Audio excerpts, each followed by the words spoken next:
नमस्कार दोस्तों, education academy Raipur में आप सभी का हार्दिक स्वागत है। माँ सरस्वती जी को नमन करते हुए आप सभी को मेरा नमस्कार। आज हम इस वीडियो के माध्यम से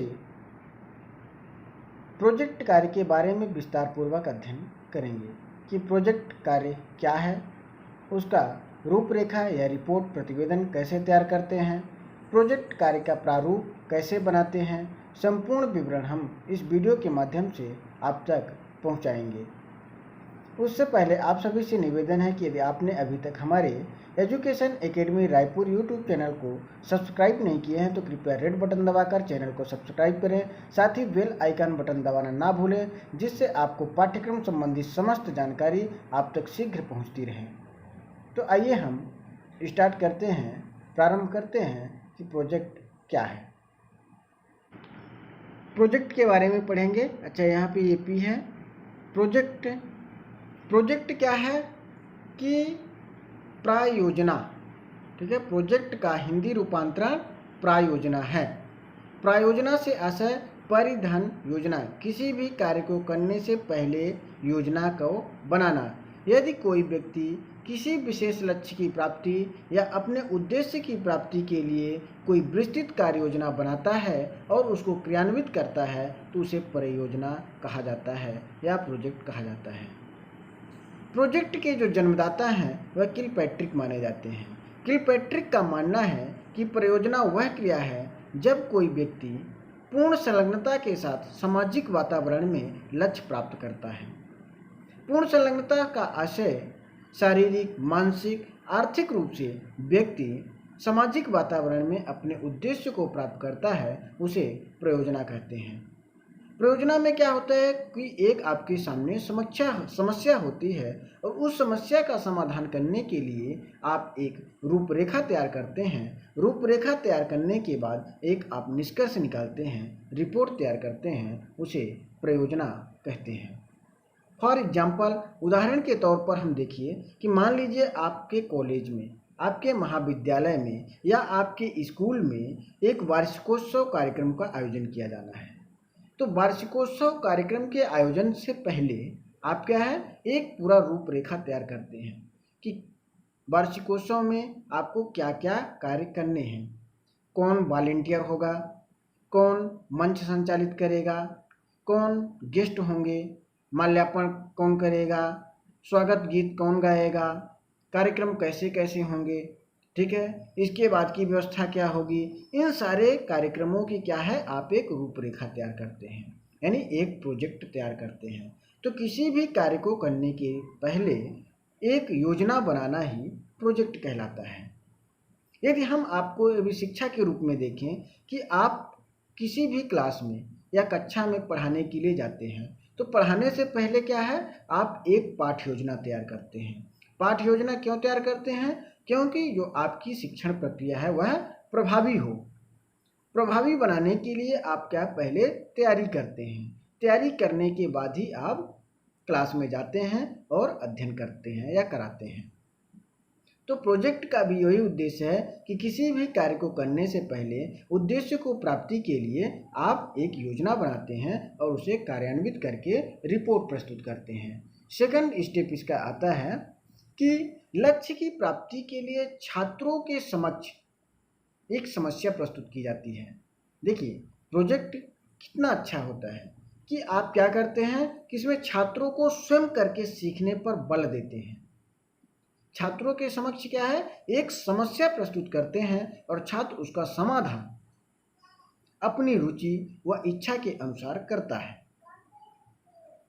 अब मान लीजिए छात्रों के समक्ष आप क्या है, एक समस्या प्रस्तुत कर दिए। वह समस्या क्या हो सकती है? छात्रों को बोल दिए कि जाइए गार्डन में कौन कौन से पौधे पाए जाते हैं, उनका बॉटनिकल नेम, ठीक है, बॉटनिकल नेम क्या है, उनके आयुर्वेदिक उपयोग क्या है और किस क्षेत्र में पाए जाते हैं, इस पर एक प्रोजेक्ट तैयार करना है। तो छात्र क्या करते हैं, मान लीजिए गार्डन में जाएंगे वहाँ जाने के बाद वह अपनी इच्छा अनुसार, अपनी रुचि के अनुसार बढ़िया पेड़ पौधों को देखेंगे, उनका नाम पता लगाएंगे कि उनका बॉटनिकल नेम क्या है, वह बुकों का अध्ययन करेंगे, नेट का सहारा लेंगे या विशेषज्ञ से उसको जानने का प्रयास करेंगे, अपने शिक्षकों की मदद लेंगे, ऐसे करके एक पूरा प्रोजेक्ट तैयार करेंगे। तो उसी तरह आप क्या है कि छात्रों के लिए एक समस्या क्रिएट करते हैं, समस्या उनके प्रस्तुत करते हैं और उस छात्र क्या है उसमें अपनी समस्या का समाधान अपनी रुचि के अनुसार करता है। तो प्रोजेक्ट कार्य के माध्यम से वह कार्य श्रेष्ठ होता है क्योंकि छात्र का उसमें इंटरेस्ट लेवल जागृत होता है। अब प्रोजेक्ट कार्य को करने के लिए कौन कौन सी विशेषताएं होती हैं? तो प्रोजेक्ट कार्य में निम्नलिखित विशेषताएं होती हैं। छात्र स्वयं चिंतन करने के पढ़ते हैं और कार्य करते हैं।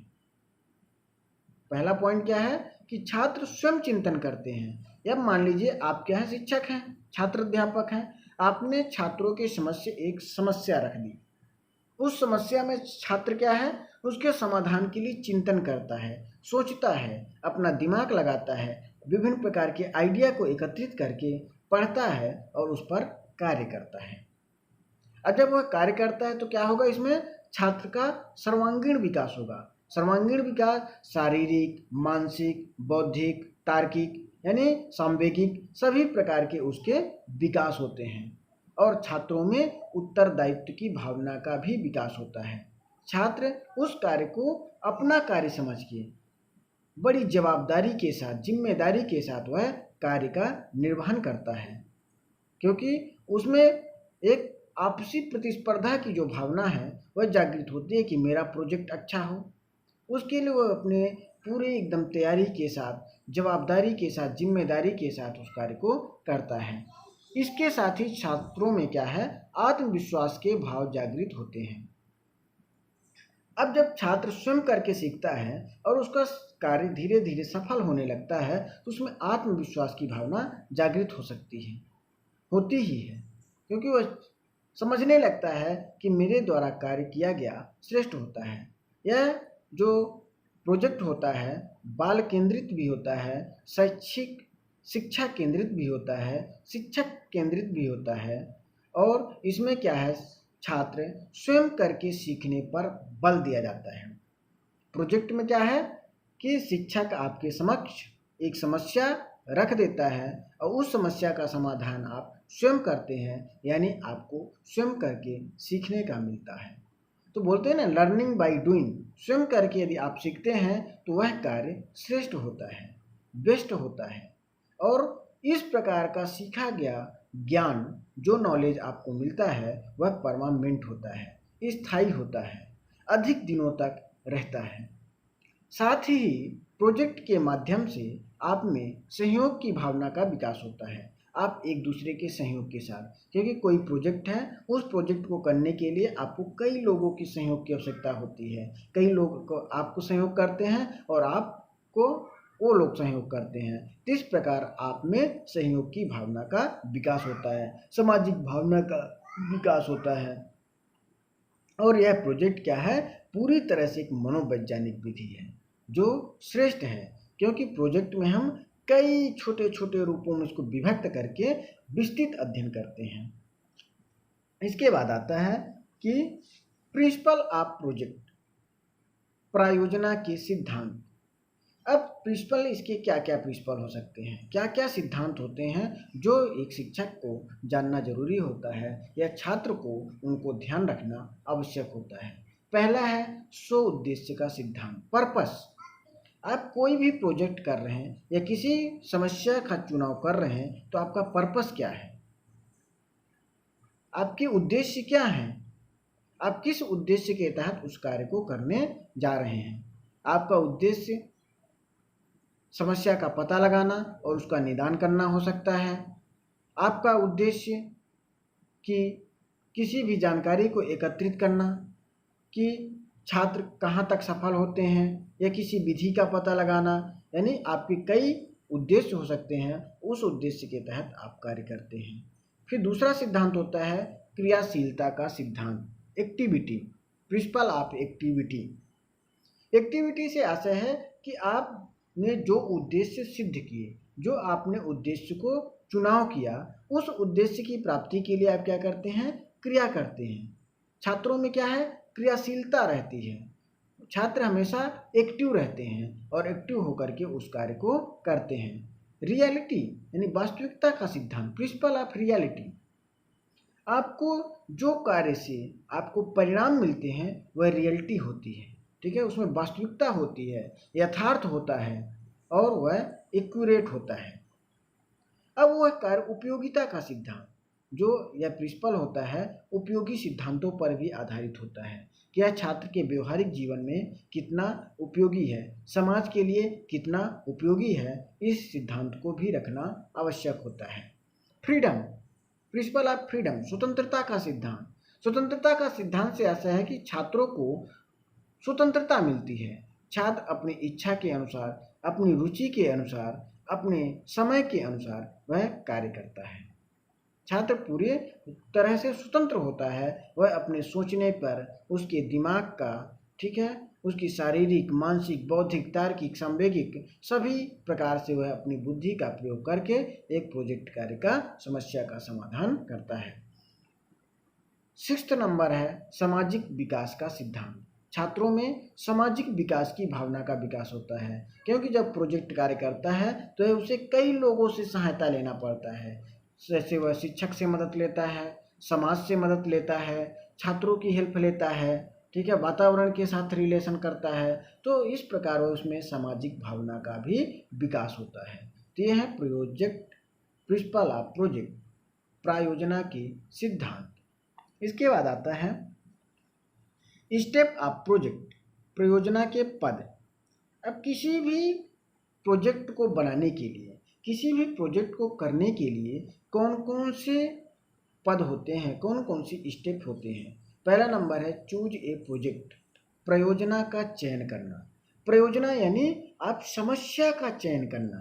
पहला नंबर है किसी क्षेत्र का चयन करना, किसी समस्या का चयन करना कि आप किस क्षेत्र पे कार्य करना चाहते हैं। फॉर एग्जाम्पल, जैसे गणित की कठिनाई का पता लगाना, ठीक है, आपका एक समस्या हो गया, यह आपने एक प्रोजेक्ट कर लिया कि क्लास 5th के बच्चे या क्लास 5वीं के बच्चे में गणित के प्रति उनका इंटरेस्ट लेवल, उनकी रुचि क्या है और वह किन किन कठिनाइयों का सामना करते हैं।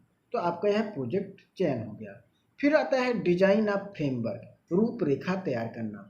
अब जब आपके सामने एक समस्या हुई, अब उस समस्या का निदान करने के लिए आप क्या करेंगे, एक रूपरेखा तैयार करेंगे कि आप क्लास 5th के बच्चों से मिलेंगे, उनसे कई प्रकार के प्रश्न करेंगे, उन प्रश्न के माध्यम से जानने का प्रयास करेंगे कि छात्र को गणित के किन किन तत्व में, किन किन जगह उन्हें समस्याओं का सामना करना पड़ता है।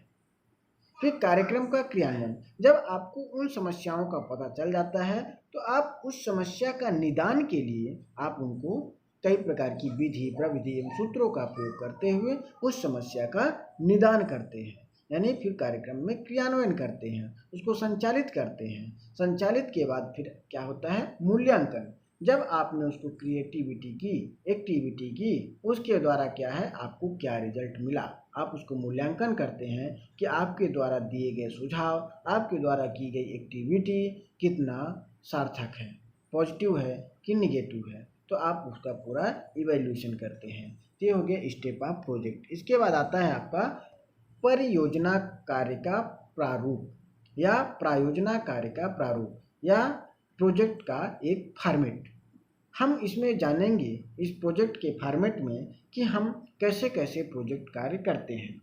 अब प्रोजेक्ट कार्य करने का जो तरीका है, तो पहले हम बताया कि आपने क्या करना है, समस्या का चुनाव करना है। अब जब समस्या का आप चुनाव करेंगे तो उसमें क्या है, कई प्रकार की समस्या हो सकती है। जैसे आप भाषा से संबंधित समस्या ले सकते हैं, गणित की समस्या ले सकते हैं, इन्वायरमेंट की समस्या ले सकते हैं, ठीक है, या विज्ञान साइंस की समस्या ले सकते हैं। किसी भी प्रकरण पर आप एक पूरा प्रोजेक्ट तैयार कर सकते हैं। या समुदाय में कौन कौन सी कारीगर होते हैं जिनमें कौशल का विकास किया जाता है और वह कौशल का विकास कैसे होता है, इस पर भी एक आप रूपरेखा तैयार कर सकते हैं।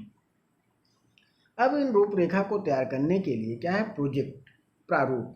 अब आपको एक प्रोजेक्ट बनाना है और उस प्रोजेक्ट को कैसे बनाना है देखिए। सबसे पहले क्या होगा, छात्र अध्यापक का नाम। प्रोजेक्ट में आप लिखते हैं क्या, छात्र अध्यापक का नाम। छात्र अध्यापक यानी आपका उसमें नाम होगा, आप अपना यहाँ पे नाम लिखेंगे, मतलब जो प्रशिक्षार्थी है वह अपना यहाँ पे नाम लिखता है। शाला का नाम, आप किस विद्यालय के विद्यार्थियों का चेक करते हैं तो आप यहाँ पे शाला का नाम लिखेंगे। शाला का नाम लिखने के बाद कक्षा, कौन से कक्षा पे आप प्रयोग करना चाह रहे हैं तो यहाँ पे आपका क्लास आ जाएगा। जैसे मान लो आप क्लास 5 के बच्चे का, 5th बच्चे का क्या है, समस्या का समाधान करने जा रहे हैं। छात्र संख्या, अब क्लास 5th में मान लीजिए कितने हैं, 30 बच्चे हैं, 30 स्टूडेंट हैं। अब 30 स्टूडेंट किस विषय पर आप समस्या का समाधान कर रहे हैं, यानी हम गणित विषय पे, ठीक है, गणित की समस्या का समाधान करने जा रहे हैं। इसके बाद आता है प्रकरण, ठीक है। अब प्रकरण क्या क्या हो सकते हैं, प्रकरण के लिए आपको क्या करना है कि अब आपने समस्या में क्लास सेलेक्ट कर लिया, छात्र की संख्या आप सेलेक्ट कर लिए, विषय सेलेक्ट कर लिया, अब आप करते हैं प्रकरण। प्रकरण क्या हो सकता है कि आपने जैसे क्या बोलते हैं प्रकरण में, बच्चों को जोड़ सिखाने में क्या क्या कठिनाई होती है, ठीक है। बच्चे को प्रकरण में हम डाल दिए यहाँ पे, बच्चों को जोड़ सिखाने में क्या क्या कठिनाई होती है, बच्चों को, ठीक है, जोड़ सिखाने में कौन कौन सी कठिनाइयों का सामना करना पड़ता है, ये क्या हो जाएगा, आपका प्रकरण हो जाएगा। अब लिखा है प्रकरण के चुनाव का कारण, आपने जो प्रकरण का सेलेक्ट किया, ठीक है, जैसे आपने प्रकरण का सेलेक्ट किया क्या कि बच्चों को जोड़ सिखाने में कौन कौन सी कठिनाई का सामना करना पड़ता है। अब इसका क्या कारण था कि आपने यही चीज़ को सेलेक्ट किया, तो आप उसमें लिख सकते हैं कि जब हमने कक्षा में अध्ययन कार्य के लिए गए तो हमें पता चला कि छात्रों को जोड़ करने में कठिनाई का अनुभव करना पड़ रहा है, इसलिए हमने इस समस्या का समाधान करने हेतु इस प्रकरण का चुनाव किया। अब आता है उद्देश्य। अब आपने क्या किया, प्रकरण का चुनाव कर लिया कि अब प्रकरण के कारण बता दिए। इसके बाद आता है आपका उद्देश्य, आपका क्या उद्देश्य है और किस उद्देश्य के तहत आप इस समस्या का समाधान करेंगे। तो आप इसमें कई उद्देश्य रखेंगे कि प्रथम उद्देश्य जैसे मान लीजिए छात्रों की समस्याओं का पता लगाना, छात्रों को जोड़ के सभी गणना संबंधी कार्य सिखाना, छात्रों का जो जोड़ है या गणना संबंधी कार्य को अपने दैनिक जीवन में प्रयोग कर सकेंगे। ये आप कई प्रकार के 1 to 1 करके उद्देश्य को लिखते हैं। उद्देश्य के बाद फिर आता है आपका क्रियान्वयन की विधि। आपने उद्देश्य लिख लिया, अब उस समस्या का समाधान करने के लिए आप क्या क्या कार्य करेंगे, कौन सी विधि से छात्रों को समझाने का प्रयास करेंगे। तो आपकी क्रियान्वयन की विधि में कि आपने सबसे पहले क्या किया, छात्रों का चयन किया, छात्रों का चयन करने के बाद आप उनकी समस्याओं का पता लगा लिए, आपने उद्देश्य फिक्स कर लिया। अब छात्रों में समस्या का पता लगाने के लिए आप उन्हें प्रश्न देंगे, प्रश्नों का वो हल करेंगे तो उन्हें समस्या उत्पन्न होगी। तो आप क्रियान्वयन की विधि आप लिखते जाएंगे कि आपने उस प्रोजेक्ट को हल करने के लिए कौन कौन सी विधि को अपनाए हैं। इसके बाद आता है अवलोकन तथा आंकड़ों का एकत्रीकरण करना। जब आप क्रियान्वयन करते हैं तो आपके पास एक पूरा डेटा मिल जाता है, एक आंकड़ा मिल जाता है। अब उस आंकड़ा का क्या करते हैं, आप ऑब्जर्वेशन करते हैं। ऑब्जर्वेशन यानी अवलोकन करते हैं, उसको आप अवलोकन करने के बाद देखते हैं कि वह आंकड़ा का क्या करना है, अवलोकन बारीकी से, ठीक है। अवलोकन करने के बाद आंकड़ों का विश्लेषण करते हैं। 12th नंबर क्या है, आंकड़ों का विश्लेषण करना, यानी आप संपूर्ण आंकड़े को गहनतापूर्वक गंभीर रूप से अध्ययन करते हैं। अध्ययन करने पे आप देखते हैं कि कौन से विशेषण हैं, विश्लेषण करते समय कौन इम्पोर्टेंट है, कौन इम्पोर्टेंट नहीं है, कौन सी समस्या का समाधान के लिए सार्थक पॉइंट है, कौन सा समस्या के लिए सार्थक पॉइंट नहीं है, कौन को पहले नंबर पे रखना है, किसको दूसरे नंबर पे रखना है, किसको तीसरे नंबर पे रखना है। इन सभी को आप आंकड़ों का पूर्ण रूप से विश्लेषण करते हैं। इसके बाद आप करते हैं गणना व व्याख्या। जब आपने पूरा आंकड़े का विश्लेषण कर लिया, विश्लेषण करने के बाद आप उसकी व्याख्या करते हैं कि आपने प्रथम पॉइंट को प्रथम नंबर पे रखा तो क्यों रखा, दूसरा क्यों रखा, तीसरा क्यों रखा। आप उस पूरे डेटा का व्याख्या करते हैं। इसके बाद आप लास्ट में जो होता है, प्रोजेक्ट पूरा करने में किस किस का सहयोग लिया गया। ठीक है, आप जो उस प्रोजेक्ट को, जो समस्या का आपने चुनाव किया था, उस समस्या का निराकरण करने के लिए, समाधान करने के लिए किन किन व्यक्तियों का या किन किन सामग्रियों का सहयोग लिया गया। तो जैसे आपने क्या किया, शिक्षक के सहयोग लिए, छात्रों का सहयोग लिए, पेरेंट्स अभिभावक का सहयोग लिए, ठीक है, समाज का सहयोग लिए।